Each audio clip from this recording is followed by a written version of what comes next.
ವಿಧಾನ ಪರಿಷತ್ನಲ್ಲಿ ಸಭಾಪತಿಗಳಾದಂಥ ಮಾನ್ಯ ಬಸವರಾಜ ಹೊರಟ್ಟಿಯವರೇ, ವಿಧಾನಸಭೆಯಲ್ಲಿ ವಿಧಾನಸಭಾ ಅಧ್ಯಕ್ಷರಾದಂಥ ಶ್ರೀ ಖಾದರ್ ಫರೀದ್ ಅವರೇ, ಹಿರಿಯ ಸಚಿವರುಗಳಾದಂಥ ಶ್ರೀ ಪರಮೇಶ್ವರ್ ಅವರೇ, ಮಾನ್ಯ ಎಚ್ ಕೆ ಪಾಟೀಲ್ ಅವರೇ, ಮಾನ್ಯ ಬೋಸರಾಜ್ ಅವರೇ, ಇಲ್ಲಿ ಆಗಮಿಸಿರ್ತಕ್ಕಂಥ ಎಲ್ಲ ನನ್ನ ಸಚಿವ ಮಿತ್ರರೇ, ಮೇಲ್ಮನೆಯ ಸದಸ್ಯರುಗಳೇ ಹಾಗೂ ವಿಧಾನಸಭೆಯ ಮಾನ್ಯ ಸದಸ್ಯರುಗಳೇ ಹಾಗೂ ಮಾಧ್ಯಮದ ಸ್ನೇಹಿತರೆ, ಇತರ ಎಲ್ಲ ಸ್ನೇಹಿತರೆ, ಈ 3 ದಿನಗಳ ಹಿಂದೆ ಖಾದರ್ ಅವರು ವಿಧಾನಸಭಾ ಅಧ್ಯಕ್ಷರು ನೀವು ಬಜೆಟ್ ಬಗ್ಗೆ ಮಾತನಾಡಬೇಕು ಅಂತ ಹೇಳಿದರು. ನಾನು ಅಧ್ಯಕ್ಷರು ಹೇಳಿದ ಮೇಲೆ ಕೇಳಲೇಬೇಕು ಅಂತೇಳಿ ಈ ಕಾರ್ಯಕ್ರಮಕ್ಕೆ ಒಪ್ಪಿಕೊಂಡು ಬಂದಿದ್ದೇನೆ. ಕಾರ್ಯಕ್ರಮ ಏನು ಅಂತ ಕೇಳಿದೆ. ನಮ್ಮ ವಿಧಾನಸಭೆಯ ಸದಸ್ಯರುಗಳು, ವಿಧಾನ ಪರಿಷತ್ತಿನ ಸದಸ್ಯರುಗಳು ಅನುಕೂಲ ಆಗಲಿ ಅಂತೇಳಿ ಒಂದು ಶಿಬಿರವನ್ನು ಏರ್ಪಾಡು ಮಾಡಿದ್ದೇವೆ. ಆ ಶಿಬಿರದಲ್ಲಿ ನೀವು ಮಾತನಾಡಬೇಕು. ಅನೇಕ ಜನ ಶಾಸಕ ಮಿತ್ರರು ಬಜೆಟ್ ಬಗ್ಗೆ ಸಂಪೂರ್ಣ ಮಾಹಿತಿಯನ್ನು ಪಡ್ಕೊಂಡಿರಲ್ಲ. ಅದಕ್ಕೋಸ್ಕರ ನೀವು ಬಜೆಟ್ ಬಗ್ಗೆ ಮಾಹಿತಿಯನ್ನು ಕೊಡಬೇಕು ಅಂತೇಳಿ ಹೇಳಿದ್ರು. ಹಾಗಾಗಿ ಇವತ್ತು ನಿಮ್ಮ ಮುಂದೆ ನಿಂತಿದ್ದೇನೆ ಅಂತಕ್ಕಂಥ ಮಾತುಗಳನ್ನು ಹೇಳಲಿಕ್ಕೆ ಬಯಸ್ತಾ ಇದ್ದೇನೆ. ನಿಮ್ಗೆ ಯಾರು ಬಜೆಟ್ ಬಗ್ಗೆ ಗೊತ್ತಿಲ್ಲ ಅಂತ ನಾನು ಭಾವಿಸ್ಕೊಂಡಿಲ್ಲ. ಬಜೆಟ್ ಬಗ್ಗೆ ಗೊತ್ತಿದೆ, ಆದರೆ ಎಷ್ಟು ತಿಳ್ಕೊಳ್ಳಿಕ್ಕೆ ಸಾಧ್ಯನೋ ಅಷ್ಟು ತಿಳ್ಕೊಳ್ಳಿಕ್ಕೆ ಆಗಿಲ್ಲ ಅಂತಕ್ಕಂಥದ್ದು ನನ್ನ ಭಾವನೆ. ಅದರಿಂದ ಇದು ಬಜೆಟ್ ಅಧಿವೇಶನ ಪ್ರಾರಂಭ ಆಗಿದೆ. ಕಳೆದ ಶುಕ್ರವಾರ ನಾನು ಮುಂದಿನ ವರ್ಷಕ್ಕೆ ಅಂದರೆ 2026-27ಕ್ಕೆ ಆಯವ್ಯಯವನ್ನು ಮಂಡಿಸಿದ್ದೇನೆ. ಅಂದರೆ ಅದಕ್ಕೆ ಮುಂಗಡ ಪತ್ರ ಅಂತೂ ಕರೀತಾರೆ. ಮುಂಗಡ ಪತ್ರವನ್ನು ಮಂಡಿಸಿದ್ದೇನೆ. ಮುಂಗಡ ಪತ್ರ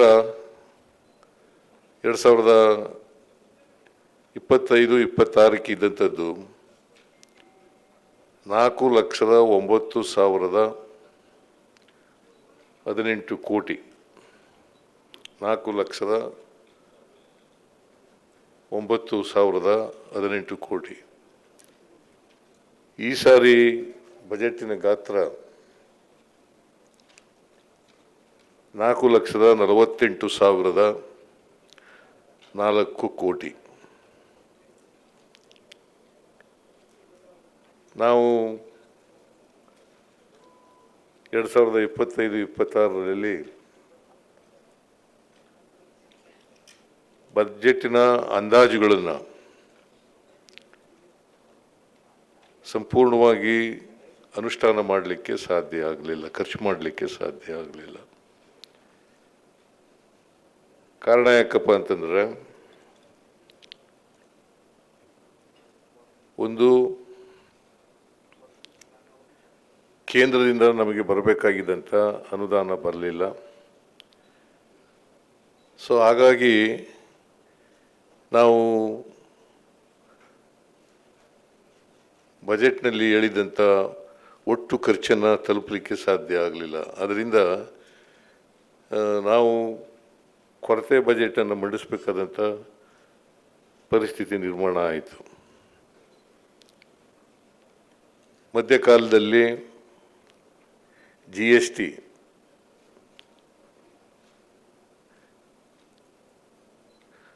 ಅದನ್ನು ರ್ಯಾಷನಲೈಸ್ ಮಾಡ್ತೀವಿ ಅಂತೇಳಿ ಮಾಡೋದ್ರಿಂದ ನಮಗೆ GST ಮಧ್ಯಕಾಲದಲ್ಲಿ ರ್ಯಾಷನಲೈಸ್ ಮಾಡೋದಕ್ಕಿಂತ ಮುಂಚಿತವಾಗಿ ನಮಗೆ ಬರ್ತಾ ಇದ್ದಂಥ ತೆರಿಗೆ GSTಯಿಂದ ಸುಮಾರು ಬೆಳವಣಿಗೆ ದರ 10% ಇತ್ತು. 10% ಇತ್ತು. GST ರ್ಯಾಷನಲೈಸ್ ಮಾಡಿದ ಮೇಲೆ ಅದು 4%ಗೆ ಬಂತು. 4%. ಕೆಲವು ರಾಜ್ಯಗಳಲ್ಲಿ ಮೈನಸ್ ಕೂಡ ಹೋಗಿರ್ತಕ್ಕಂಥದ್ದನ್ನು ನಾವು ನೋಡಲಿಕ್ಕೆ ಸಾಧ್ಯ ಆಗ್ತದೆ. BJP ಅಧಿಕಾರ ಮಾಡ್ತಕ್ಕಂಥ ರಾಜ್ಯಗಳಲ್ಲೂ ಕೂಡ ಈ ರ್ಯಾಷನಲೈಸ್ ಮಾಡ್ತಕ್ಕಂಥದ್ರ ಪರಿಣಾಮ ಬೀರಿದೆ ಅಂತಕ್ಕಂಥದ್ದನ್ನು ಕೂಡ ಇಡೀ ದೇಶದಲ್ಲಿ ನಾವು ನೋಡಲಿಕ್ಕೆ ಸಾಧ್ಯ ಆಗ್ತದೆ. ಸೊ ಅದರಿಂದ ನಾವು 2002ರಲ್ಲಿ ಒಂದು ಕಾಯ್ದೆಯನ್ನು ಮಾಡ್ಕೊಂಡಿದ್ದೀವಿ. ಆ ಕಾಯ್ದೆ ಏನಪ್ಪ ಅಂತಂದರೆ ಫಿಸ್ಕಲ್ ರೆಸ್ಪಾನ್ಸಿಬಿಲಿಟಿ ಆ್ಯಕ್ಟ್ ಅಂತ ನಾವು 2002ರಲ್ಲಿ ಮಾಡ್ಕೊಂಡು ಕೇಂದ್ರ ಸರ್ಕಾರದವರು 2003ರಲ್ಲಿ ಮಾಡ್ಕೊಂಡ್ರು. ಅವರು ಮಾಡ್ಕೊಂಡಿರ್ತಕ್ಕಂಥ ಕಾಯ್ದೆ fiscal responsibility and budget management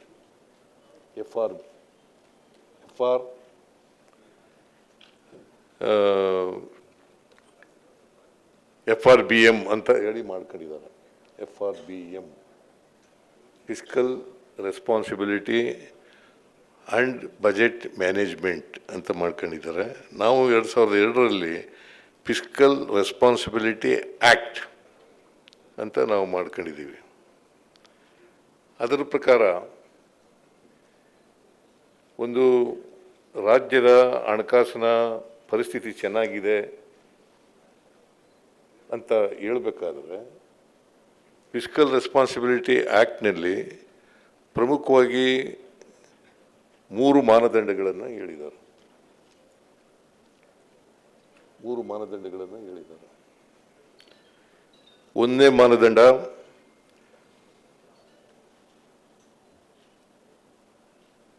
surplus revenue ಇರಬೇಕು. ರೆವಿನ್ಯೂ ಸರ್ಪ್ಲಸ್ ಇರಬೇಕು.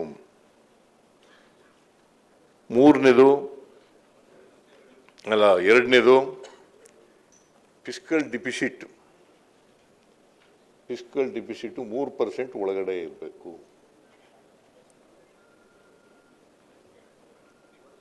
ಸಾಲ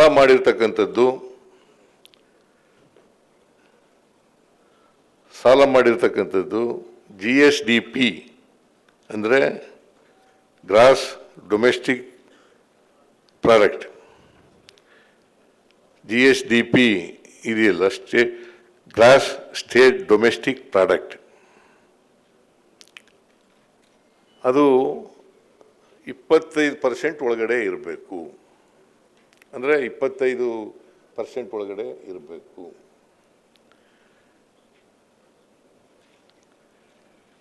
ಕರ್ನಾಟಕದ GSDP ಬಹುಶಃ ನಿಮಗೆಲ್ರಿಗೂ ಗೊತ್ತಿದೆ ಅಂತ ನಾನು ಭಾವಿಸ್ಕೊಂಡಿದ್ದೇನೆ. ಕರ್ನಾಟಕದ GSDP 33,05,500 ರೂಪಾಯಿಗಳು. 33,05,500